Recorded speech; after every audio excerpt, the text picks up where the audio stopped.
Dahil sa sobrang init nga ang panahon ngayon, tara at magtampisaw tayo sa ilog. For today's video, ayan, maliligo nga kami ng anak ko at kasama ko yung pinsan niya. Sa sobrang init nga ngayon, kailangan natin magbabad sa tubig. At ito na nga, papunta na kami ng ilog at ayan, naglalakad lang kami dahil hindi naman pwede dito yung sasakyan. So ayan guys, marami kami nadaanan na mais na nakatanim, so haharvest natin yan pagbalik. Ito na nga at naglalakad na kami at dito na nga kami sa ilog. Ayan, napakalamig ng tubig dito. At syempre, napaka-relax. Maganda yung tanawin. At syempre, nagbaon tayo ng mangga. Isang soft drinks. Ayan guys, ang aming baon at pagsalo-saluhan namin at saka chicheria. Yan lang po ang nakaya namin budget pero okay, goods na. At syempre kasama yung asin na sausawa natin para sa baon nating mangga. So syempre, bago tayo kumain, ayan at nagtampisaw muna kami sa napakalamig na tubig. Kahit napakalabo niya, okay lang at napakalamig naman ng ilalim. At malakas na rin kasi yung agos dito sa ilog na to, kaya okay lang. Dahil nga guys sa malabo yung tubig na dito sa pinaliguan naming ilog. Ayun guys, pasensya na at medyo bulol na. Kasi doon sa unahan nitong pinapaliguan namin, doon yung paliguan ng mga kalabaw doon. Joke lang. At ito na nga guys, at kumain na kami ng mangga, yung dala namin mangga.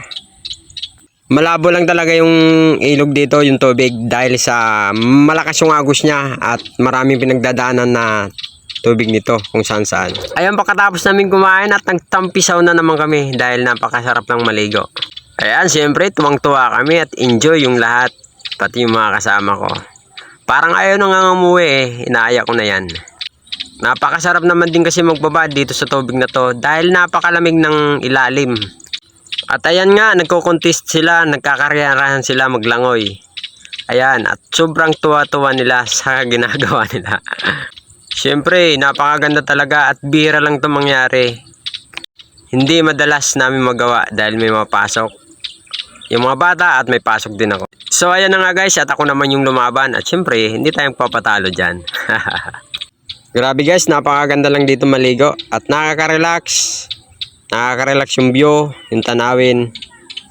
At ayan naman guys, kakain na naman kami. Yung hindi na lang namin chicheria at biskwit.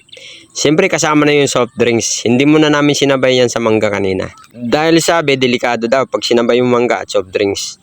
May kalalagyan daw yung wet po natin. So ayan guys, after nagtampisaw namin, so ito na naman yung ginawa namin. Yung dala naming pagkain at binanata na namin.